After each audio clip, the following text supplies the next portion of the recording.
Hi guys, today I'm really excited to talk to you about Midnight Mass. Now, this show is from Mike Flanagan and it is available now on Netflix. It is 7 about an hour long episodes and it's super bingeable. This is horror at its best. It is absolutely terrifying and it is completely unafraid to dive into religious faith and addiction and doubt, right? It's so good.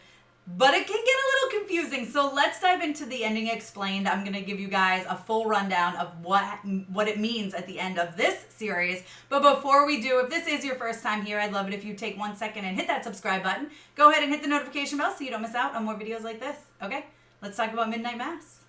Hey, Tessa from MamasGeeky here. Thank you so much for stopping by my YouTube channel. So a lot happens in this series in just 7 short hours, right? It's so good. And one of the biggest questions that a lot of people have had is, why now for that angel to come out, right? How come he wasn't out before and doing this to other towns? Like, why now did Monsignor Pruitt find him in that cave on the road to Damascus? Well, in episode, I believe it is 3, Father Paul is discussing what is going on, what was going on, and how he became, obviously, he was Monsignor Pruitt, and now he is the younger version of himself, but he goes by Father Paul.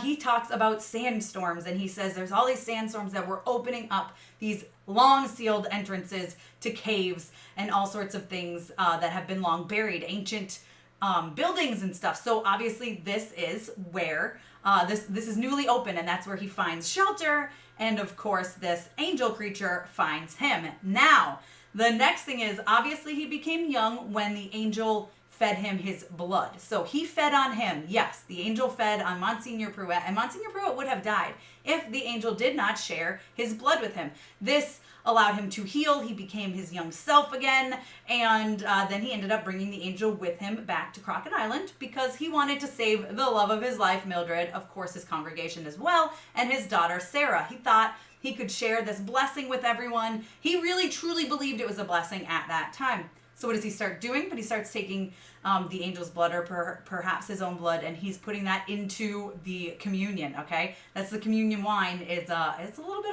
bit of angel, let's say vampire blood, right? This is very much a vampire creature because when these people come back to life, which we will talk about in a second, they are extremely bloodthirsty. They want blood. They can see blood. They can hear the heart beating, and that is what they want. And they become completely bloodthirsty to the point where it's very, very, very hard to control themselves. So it's much like a vampire creating more vampires, creating more vampires. It's kind of that lore, right, that you usually get. Now, everyone who's been taking the communion has this angel blood inside them, they don't know it, obviously. Now, there's a few people who haven't taken that communion, right? That would be the sheriff, of course, and then it's also Sarah, right? Father Paul's own daughter, Monsignor Pruitt's own daughter, she doesn't go to church, she hasn't been taking that. So, in the very end of the series, when she is killed, he's trying very hard to make her drink the blood before she dies. His blood. He cuts his own wrist, bites his own wrist. It's kind of gross. And is trying, and she's spitting it out. She does not want to become one of these undead creatures. It is not what she wants. And, he has to watch her die, basically, which is really sad. But, listen, she knew what she was going to become. She didn't want to become one of that. She literally saw her dad get shot in the head. And, listen, he came back to life because he just sat there and healed, lay there on the ground. That was crazy and weird.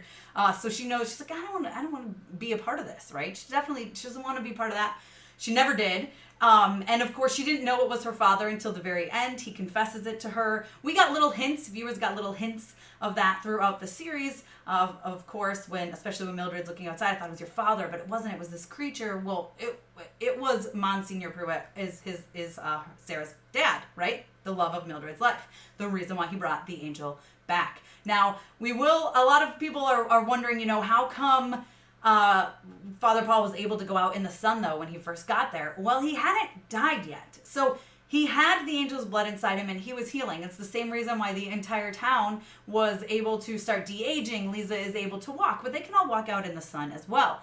But when Father Paul dies, which, listen, I don't think it was confirmed, but we all know it was Bev because she poisoned the dog and killed the dog. She's the one with access to the poison, and she did not like Father Paul. She was watching him quite a bit. When he's up there and he's getting sweaty, and he passes out. She's like excited. When he dies, he's excited. He's dying the same way with the coughing up of the blood, and he dies. So he dies completely. But then he comes back to life, and now he is that bloodthirsty creature, and now he cannot go out into the sun. Okay, it's like with Riley, when that happened to Riley, it's the same thing. Couldn't go out into the sun, you're going to burn up. So that is the only way to kill these creatures. Clearly, I mean, listen, Father Paul got shot in the head, and he's still healed. So that is the necessity of this. The only way these creatures can die, it seems, is if they burn up in the sun. So the only two to escape from the island during that crazy night where everyone is tasked with, you can kill yourself by drinking this poison, or you can just, I guess, get destroyed and killed by your friends and family, and then you're going to come back to life anyway because you've been taking communion. So Lisa and Warren escape, and they kind of watch from the water in a boat. They watch the island. So they've escaped. All the other boats are gone. All of the houses, ironically enough, Bev and her little following has burned all the houses because they were trying to force everyone to go to the church property. They wanted people to go to the church or the rec center, and that is where they would seek refuge from the sun before they go to the mainland and spread this vampiric disease through everywhere. Well, they got rid of all the other houses, and Erin and Sarah were able to destroy the church, and the sheriff as well were able to destroy the church and the rec center. So now these people have nowhere to go. They are going to die in the sun when the sun rises. Well, when the vampire creature, angel, whatever you want to call it, attacks Erin, Erin is smart enough to cut up his wings so that he's going to have a very, very hard time flying.